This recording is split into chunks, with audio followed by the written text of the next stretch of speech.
Welcome to my Diaries. It's week 3 of the Artist Way, a course in discovering and recovering your creative self, a journey I decided to take on because I want to take my creative passions to the next level. I want to unblock, and I just want to be deeper with my creativity. I feel like I fell off a little bit, or I just haven't been a true artist. So anyway, I'm on week 3. And the theme for week 3 was recovering a sense of power. And I like to start each week with my check-in. So at the end of each reading, there's always a check-in. So I like to start with that. So the first question is, how many days this week did you do your morning pages? How was the experience for you? If you skipped a day, why'd you skip it? So I did my morning pages 5 out of 7 days this week. I missed Saturday and Sunday. I missed those days because on both days I had events to go to, and so I really just prioritized being prepared to get into those events that I didn't make time to do my morning pages. However, I do want to do better next weekend. I do want to make sure, though, even though it's the weekend, I got moves that I just take a little bit of time to write down something. My experience with the morning pages overall, though, I feel like I enjoy them more than I dislike them because I'm a person who always did diaries and writing anyway, so it's not too unfamiliar for me to just be writing down my thoughts, my feelings, my emotions, my ideas. I will say that on some days it does feel like showing up to the page feels harder than others. Like sometimes I really feel like I fill the 3 pages in this big journal, and then some days I run out of space for all the things I have to say. I have realized that I enjoy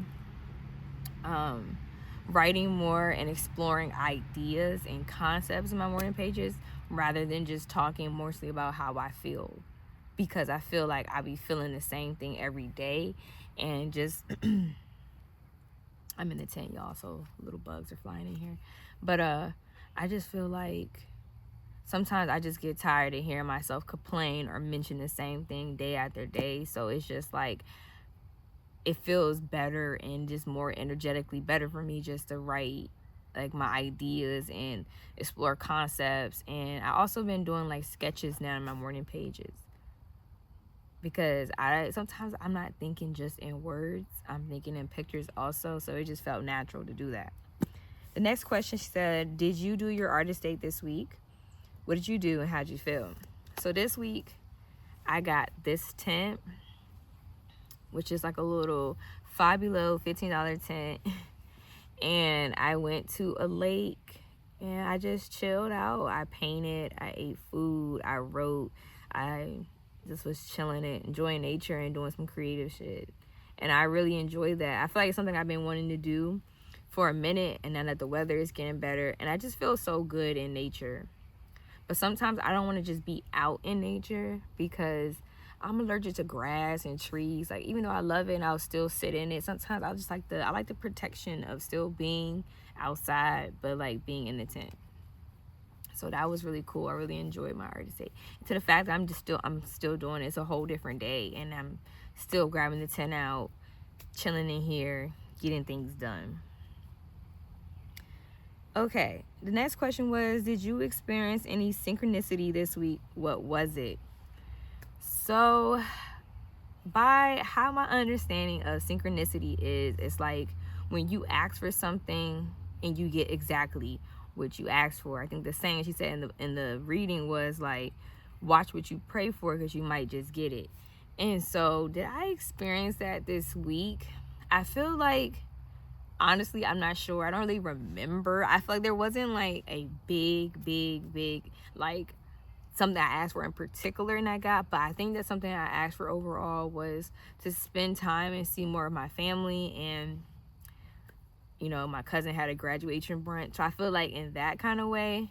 And then also I've been saying I want to connect with more people. I want to grow my following on social media. So then I was a part of an event this weekend, and I did get to meet new people and gain new followers and new people who were just interested in like getting to know my brand and my business. So I would say kind of like yeah in a sense and no in another sense, because I don't remember really asking the universe for anything intentionally this week. And I feel like for this week, week 4, I'm gonna ask the universe for something more particular and then pay attention for when it gives it to me. So I think right now, some of the things I'm gonna ask God for is for an opportunity to explore TV writing. I'm really into TV writing, movie writing, film writing, screenplays kind of thing. So I'm going to ask the universe for an opportunity to explore that further. And so I'll check in next week to see if anything aligned or anything came about. Okay. The next question was, were there any issues this week that you considered significant for your recovery? Describe them. I feel like something significant this week, I would say, is realizing that like I just have to be consistent. And whatever I do, just be consistent, be consistent, be consistent. And then I feel like that was significant. I feel like that every week though. It's always about being consistent and showing up. But I feel like this week just helped me remember just to be myself. And I feel like I'm always being myself, but just not to be shy about being myself, being okay with being vulnerable, being okay without being perfect, allowing things to just be, allowing myself to be. And then I think the last significant thing that came was for me to remember things that made me happy and to examine the things like in the past and examine the things that make me happy now, and to see how I'm curating those kind of feelings in my life consistently. And I kind of get into that when I go over the tasks. Okay, so that's my check-in. And so each week I also like to go through and as I read, highlight things that just stood out to me, so that if I ever need to review a week, I don't have to like necessarily reread the chapter. I can just read my highlights. And so this theme for this week was recovering a sense of power, and a few of the things I highlighted. So the first section was anger, and I highlighted anger is fuel. We feel it, we want to do something. And then I highlighted we do everything but listen to it. Anger is meant to be listened to. Anger is a voice, a shout, a plea, a demand. In the recovery of a block artist, anger is a sign of help. Anger is meant to be acted upon. It's not meant to be acted out. Blast him. I could make a better film than that. This anger says, you want to make movies. You need to learn how. I can't believe it. I had this idea for a play 3 years ago, and she's gone and written it. This anger says, stop procrastinating. Ideas don't get opening nights. Finished plays do. Start writing. That's my strategy he's using. This is incredible. I've been ripped off. I knew I should have pulled that material together and copyrighted it. This anger says it's time to take your own ideas seriously enough to treat them well. Anger is the firestorm that signals the death of our old life. Anger is the fuel that propels us to our new one. And I highlighted, I merely took the energy it takes to pout and wrote some blues. Duke Ellington.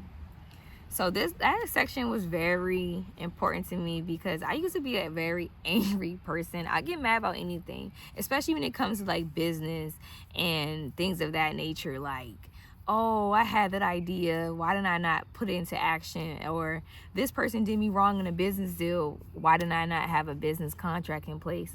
And I feel like that section stood out to me because it was just taking the thoughts that you have and things that make you angry and allowing it to propel you to take action. And that's something for me that I remind myself of is how can I take that feeling and make something positive from it? Because just being straight angry, you got to validate your feelings. Like, okay, I'm angry because, but how can I make make myself not angry about this anymore? Like, what action could I take? So that section really stood out to me.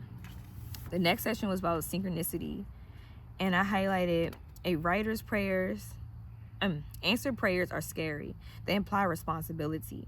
You asked for it, now that you got it, what are you going to do?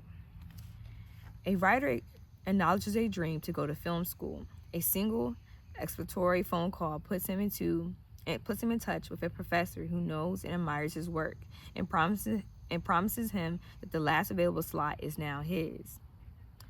A businesswoman who has secretly written for years vows to himself to ask a professional writer for a prognosis on his talent. The next night, over a pool table, he meets a writer who becomes his mentor and then collaborator on several successful books. We dismiss them as sheer coincidence. Well, incidents like those above happen to us, and yet we dismiss them as sheer coincidence. The universe rewards you for taking risk on its behalf.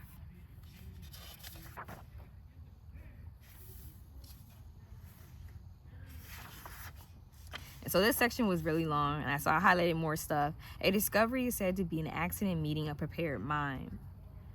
Possibility is far more frightening than impossibility. Move into action on those previously impossible dreams.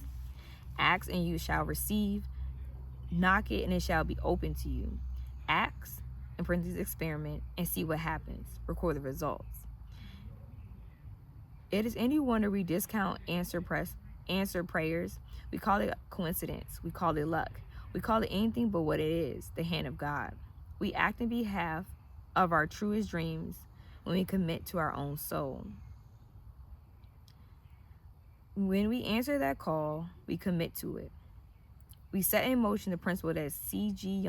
Jung, I'm sorry, I might pronounce that wrong, dubbed synchronicity, loosely defined as fortuitous intermeshing of events, serendipity, as some might call it.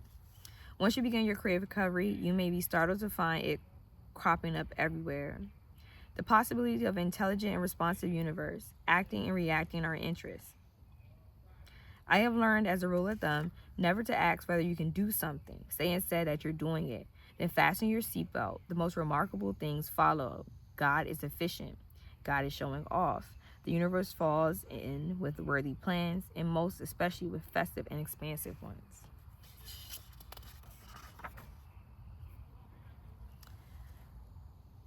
Understand that what must come before the how. First choose what you would do, then how usually falls in place itself. When people talk about creative work, they emphasize strategy. Highlight a series of lucky breaks. It's hard to follow our heart's dreams. The truth is, it is difficult to avoid walking through the many doors that will open. The universe is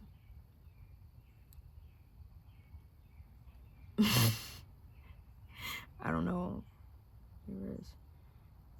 Anyways, I highlighted sometimes I highlight like this one word and I'm like, what am I trying to highlight? I don't know. But anyway, take a small step in the direction of a dream and watch the scrunchiness doors fly open.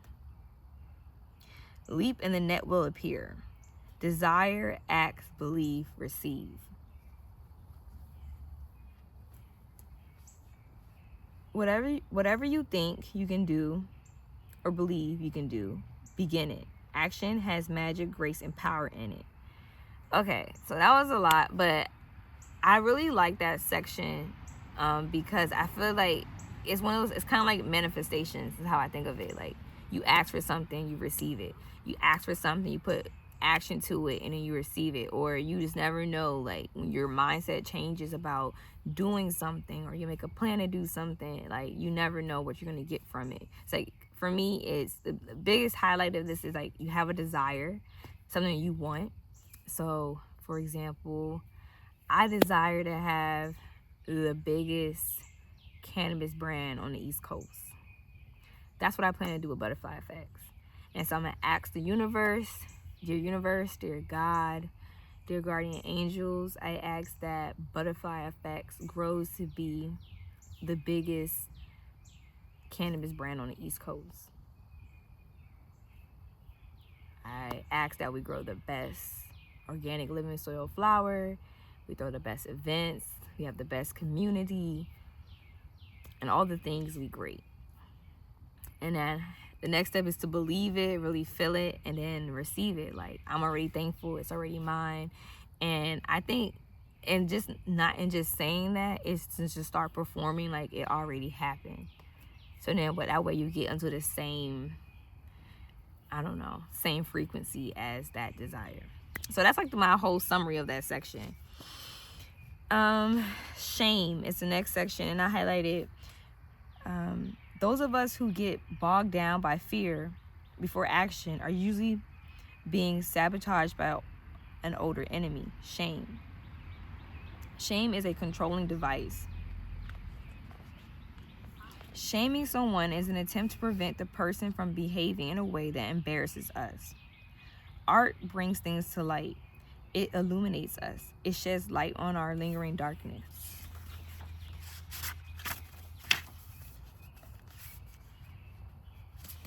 And like I really be highlighting, so I gotta go through all of these because this is really for me. Like, the High Girl Diaries is for me to share and be vulnerable, but it's really for me. I need to go back and remember how I felt in week 3. I want to come here and I want to know exactly what I said and what I was thinking, what I highlighted, and what was important. Anywho, I highlighted, if a child has ever been made to feel foolish for believing himself or herself talented, the act of actually finishing a piece of art will be fraught with internal shaming. Many artists begin a piece of work, get well along in it, and then find as they're near completion, the work seems mysteriously drained of merit. It's no longer worth the trouble. I feel like that sometimes. I don't know. Like, I have a lot of unfinished work, a lot of videos that were never uploaded. Like, I'm fighting through that. So I'm guessing it's shame. I'm fighting through shame. This is why many great student films, this is why many a great student film is never sent off to festivals where it can be seen. Why good novels are destroyed or live in desk drawers. This is why artists may feel shame admitting their dreams. Shame is re-triggered in us as adults because our eternal artist is always our creative child. Because of this, making a piece of art may cause us to feel shame. A well-meaning friend who constructively criticizes a beginning writer may very well end the writer. Not all criticism is shaming. If it shows the artist a new and valid path for work, that's when it's not shaming, or when it's like constructive criticism. Shamed by such criticism, an artist may become blocked or stop sending work out into the world. A perfectionist friend, teacher, or critic, like a perfectionist parent who nitpicks at missing commas, can dampen the ardor of a young artist who's just learning to let it rip. Because of this, an artist must learn to be very self-protective. It's learning when and where to seek out right criticism. We discover the nature of our particular genius when we stop trying to conform to our own or to other people's models, learn to be ourselves, and allow our natural channel to open. That is very powerful to me, because I don't want to make up all these standards in my head. You know, we're all gonna have standards, and I don't want to conform too much to what other people want me to do. I kind of just want to be a human, each day learning, each day evolving, each day changing. Sometimes I'm staying the same, but it's just being. Okay, so still in the same section of shame, I highlighted, a first draft is seldom appropriately shown to anyone but the most gentle and discerning eyes. As artists, we must learn to create our own safe environments. We simply cannot allow the first negative thinking to take hold. Taking in the first doubt is like picking up the first drink for an alcoholic. Once in our system, the doubt would take on another doubt and another. And boom, we must go into action. You're a good artist, a brave artist. You are doing well. It's good that you did the work. Because antidote for shame is self-love and self-praise. It is God's will for us to be creative. And then also highlighted, since you are like no other being ever created since the beginning of time. You are uncomparable. Period. Brenda Uland. Thank you. I love that. I have made my world, and it is a much better world than I ever saw outside. What doesn't kill me makes me stronger. So, yeah, that was the shame section, right? Yeah, and what I love about the shame section is just like, I feel like that's like the being unapologetically you. And sometimes that looks very pretty, and sometimes that don't. And for me, it's like not being a perfectionist. Like, if I really was on my perfectionist shit, I would have been stopped this video and re-record it, or I'm going to edit it and make da-da-da. But I'm just going to upload it just like this, because that's the purpose of the Diaries. It's not supposed to be like anything than what it really is. Like, it's just being you, having no shame. So here I am, put it into the universe. I am proud of myself, and I might doubt myself, like, people need to see me in this way, but at the same time, it's like, and like whatever, and the people that feel me gonna feel me, so whatever. So the next session was dealing with criticism, and I highlighted useful criticism ultimately leaves us with one more puzzle piece for our work. Useless criticism ultimately leaves us with one more puzzle piece for our work. Useless criticism, on the other hand, leaves us... Oh, sorry, y'all. Useful criticism ultimately leaves us with one more puzzle piece for our work. Useless criticism, on the other hand, leaves us with a feeling of being bulged. That's a big word for Elmo. It's a big word for me. I gotta Google it. I don't know. I'm dead ass. When I don't know a word, I got to get to Google. Bludgeoned? Bludgeoned.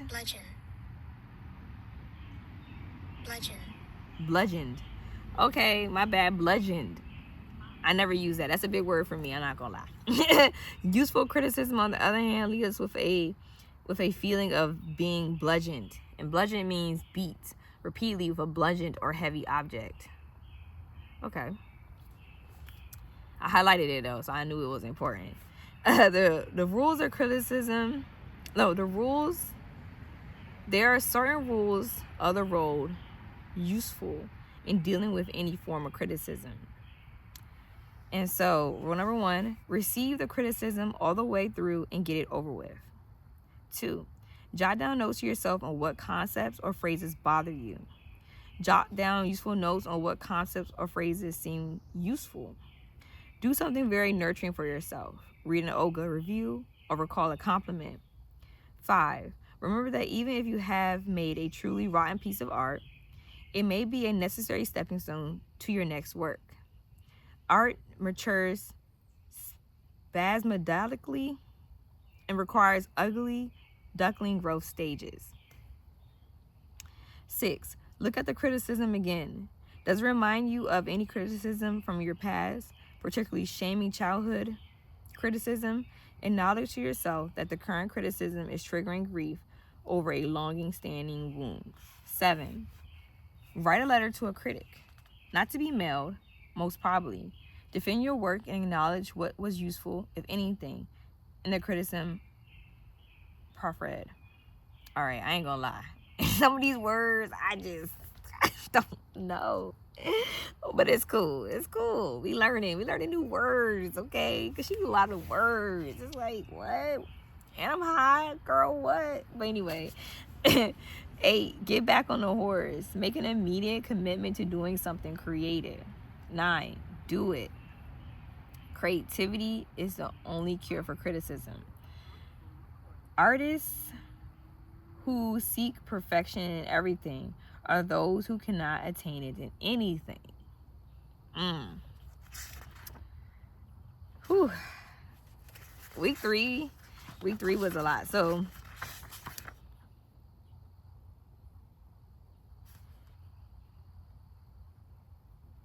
okay, the next chapter was detective work and exercise, and it was just figuring out what your favorite things were when you were a kid.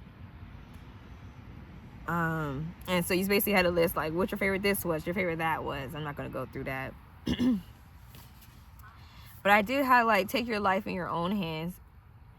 And what happens? A terrible thing. No one to blame.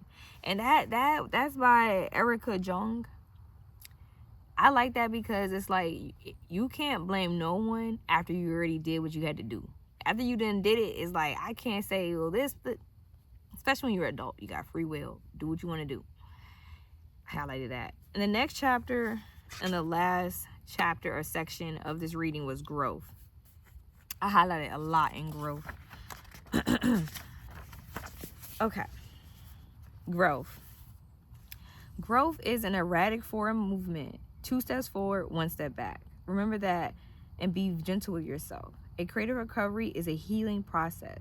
You are capable of great things on Tuesday, but on Wednesday you may slide backwards. This is normal. Growth occurs in spurts. You will lie doormat sometimes. Don't be discouraged. Think of it as resting.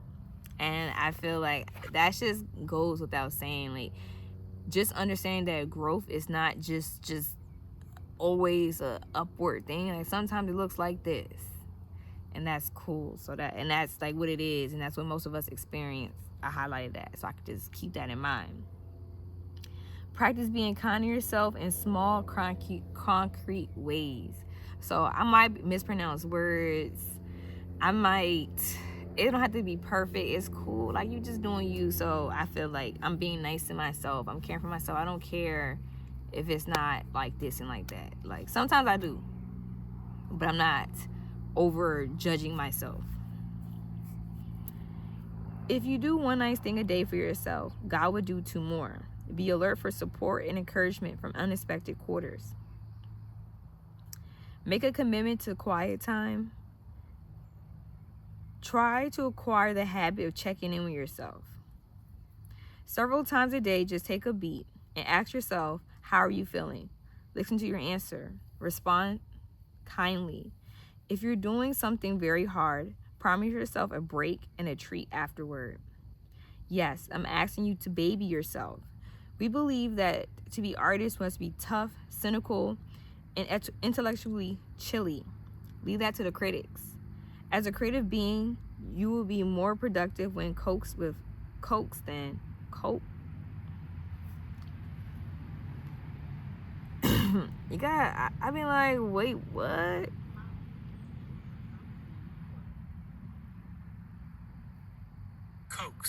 Coaxed. I said it right. Coaxed. Which means gently and persistently persuade to do something. As a creative being, you will be more productive when coaxed than when bullied. And I feel that. I don't create good shit when I'm just like tough on myself and telling myself you a procrastinator, you not creating. Like, when I just start getting like that, like, it's not good vibes. All that negative stuff, nah. Like, it has to be like, you doing good, you look good, you feel good, like, and good stuff come from me. All right, so my last part is to, at the end, she always has 10 tasks, and I just pick 5 and I do them. And I'm not going to go in depth with the things I did, but I do want to highlight some things that stood out to me. So the first task I did, she wanted me to describe my childhood room. And what I got from that task is just remembering the things that I loved about my childhood room that aren't in my now room. And that was like, I had a lot of like magazine art. I had like one wall that had like all these, so I'm really big into magazines.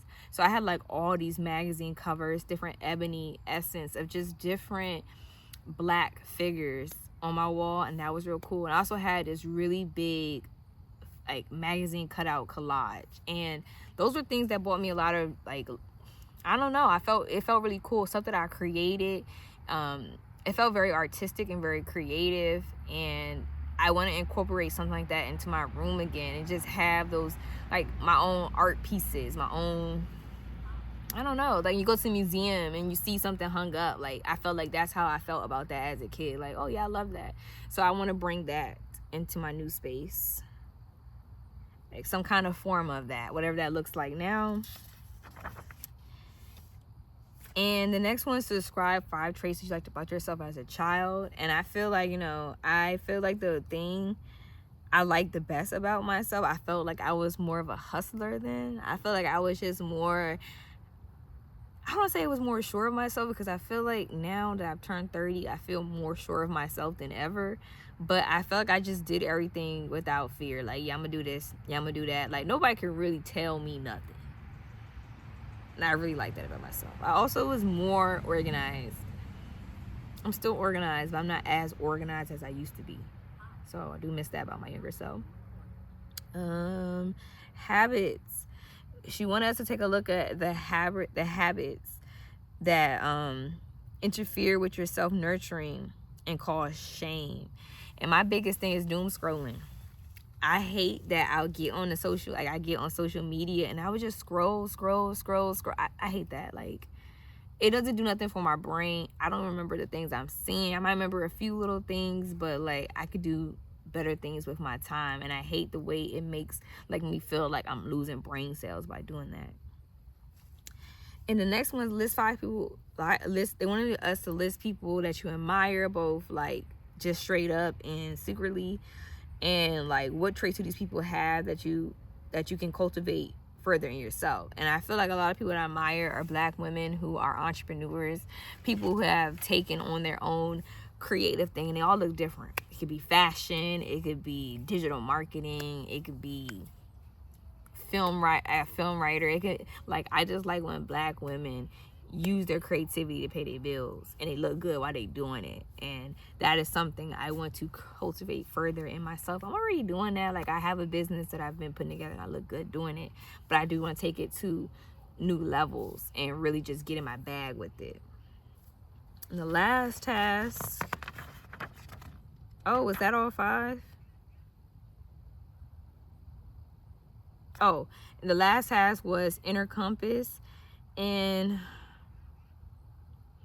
it basically was about how each of us has an inner compass. This is an instinct that points us towards health. It warns us when we are in dangerous ground, and it tells us when we're doing something safe and good for us. And for example, she uses the morning pages. So some other artist brain activities are painting, driving, walking, scrubbing, running.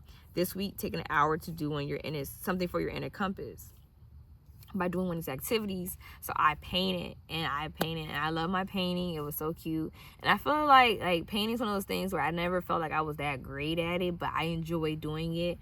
And yeah, I got to do that, and I haven't painted in a minute, so that was cool. And the last thing I highlighted was creativity is ... seeing something that doesn't exist already. You need to find out how you can bring it into being, and that way be a playmate with God. So yeah, that's where I end off for week 3. My biggest highlight from week 3 is allowing myself to understand the pattern of growth, allowing myself to ask the universe for my desires and be ready for when it comes, and also just to incorporate things from the past that made me happy into my now. Those are my biggest takeaways. This has been a journey. I'm happy that I'm still with it, and I'm excited for week 4. Peace.